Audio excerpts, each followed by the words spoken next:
मैं इस कुरान को अपना दिल दे बैठूँगी। और वही हुआ कि जब मैंने कुरान पढ़ा तो मैं इस पर ईमान लाए बगैर नहीं रह सकी। एक रात वारिस मामू को कॉल की और उनसे कहा कि 2 बजे का लगभग टाइम था, और इनसे कहा कि वारिस मामू मुझे आपसे ज़रूरी बात करनी है। तो इन्होंने कहा कि क्या बात है बेटी, कोई ज़िंदगी मौत की बात है? तो मैंने कहा कि ऐसे ही समझ लें, मैं रो रही थी। तो इन्होंने कहा कि सब खैरियत है। तो मैंने इनसे कहा कि बस बगैर कुछ कहे आप मुझे कलमा पढ़ा दें वारिस मामू। और वारिस मामू और मैं बिल्कुल खामोश थे। यानी वारिस मामू कहते हैं कि उस वक्त मुझे लगा कि जैसे मेरा दिल फट जाएगा। मुझे यकीन नहीं आ रहा था अपने कानों पे कि वो जो सबसे बड़ी रुकावट थी वो मुझे खुद कह रही है कि मुझे कलमा पढ़ा दें। और मैंने इनसे 5 मिनट का यानी स्पेस ली कॉल पे, और 5 मिनट में मैंने दुआ की।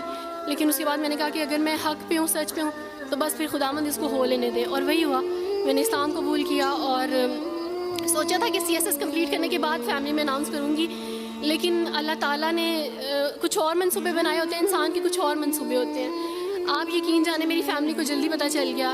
एक रात मेरे बाबा ने वारिस मामू को घर बुलाया और इनसे कहा कि हम चांद की शादी करना चाहते हैं, आप इससे पूछ दें कि अगर किसी को पसंद करते हैं तो हम इसकी शादी उससे कर दें, हम जो है ना वो इसकी मर्ज़ी के ख़िलाफ़ नहीं जाएंगे। तो मैंने उनसे कहा कि आप ऐसा नहीं कर पाएंगे। उन्होंने कहा कि नहीं, हम कर सकते हैं। मुझे ये था कि मुझे पछतावा ना रहे कि मैंने शायद उस दिन पापा से बात करती तो पापा मान जाते। तो मैंने उनसे कहा कि पापा मैं एक मुसलमान मर्द से शादी करूँगी, आप ऐसा मेरे लिए कर सकते हैं? अगर आप किसी मुसलमान से मेरी शादी करेंगे तो ठीक है, मैं शादी करने के लिए तैयार हूँ। मेरी घर में एक सन्नाटा छा गया और इस खामोशी के बाद जो है यानी सब फैमिली वाले रोने शुरू हो गए। उन्होंने कहा कि आप अपने मज़हब में वापस आ जाओ। लेकिन ये है कि मैं दीन इस्लाम कबूल कर चुकी थी। आप यकीन जाने जिस तरह लोग मुख्तलिफ हैं उसी तरह उनके मसाइल भी मुख्तलिफ हैं। मुझे मेंटली बेइंतहा टॉर्चर किया गया। मेंटली मुझे यानी इस चीज़ का एहसास दिलवाया गया कि मामा पापा रोते हैं। मेरे पापा ने, आप यकीन जाने, ख़ुद को फांसी लगाने की कोशिश की मेरी आंखों के सामने। मेरी मामा ने खुद पे पेट्रोल डाल दिया और ख़ुद को जलाने की कोशिश की मेरी आंखों के सामने। और मैं अपने रूम में बैठी ये कहती थी कि अल्लाह अगर मैं हक़ पे हूँ ना तो मेरी फैमिली को कुछ नहीं होना चाहिए। फिर बहरहाल मुझे मेरी फैमिली से निकाल दिया गया, ये इस डर से कि मेरी वजह से दूसरे बहन भाई भी इस राह पे ना चले जाएं। और वारिस मामू को बुला के मुझे घर भेज दिया गया, उनके घर भेज दिया गया। जब मैं घर से आ रही थी तो वारिस मामू ने कहा कि बेटी अगर आपका कोई सामान है तो आप ले लें। तो मैंने उनसे कहा कि इस घर से सिर्फ एक ही चीज़ मेरे साथ जा रही है और वो है मेरा नाम जो मामा पापा ने मुझे दिया था। मैं चांद रात पे पैदा हुई थी इसलिए उन्होंने मेरा नाम चंदा रखा था। बस वो नाम लेके आई। आप यकीन करें, हमें कहा जाता है जबरन इस्लाम कबूल किया जाता है। इस्लाम कबूल करने के बाद वो जबर किया जाता है कि आप सोच भी नहीं सकते। आपको अपने माँ बाप से ही मिलने नहीं दिया जाता, आपको अपने ही छोटे बहन भाइयों के पास नहीं जाने दिया जाता।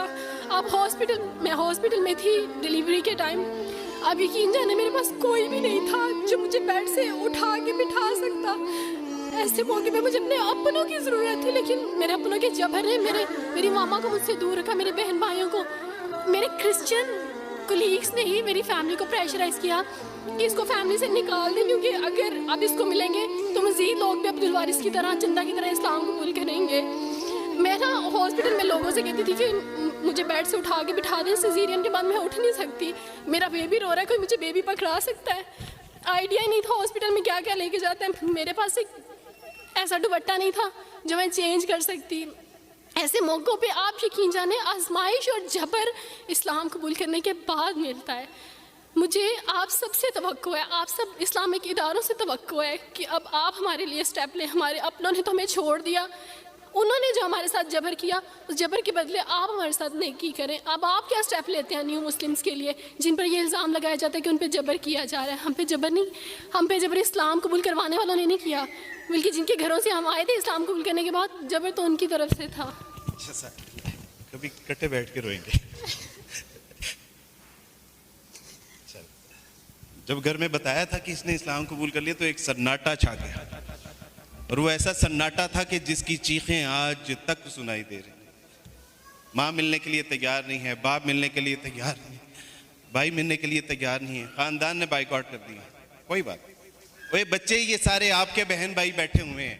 अल्लाह सुब्हाना व तआला ने हमसे हमारे नाकिस बहन भाई ले लिए, लेकिन अल्हम्दुलिल्लाह उम्मत मुस्लिमा के बेहतरीन बहन भाई हमें अता फरमा दी। इसमें हमें अल्लाह का शुक्र अदा करना है। अल्हम्दुलिल्लाह।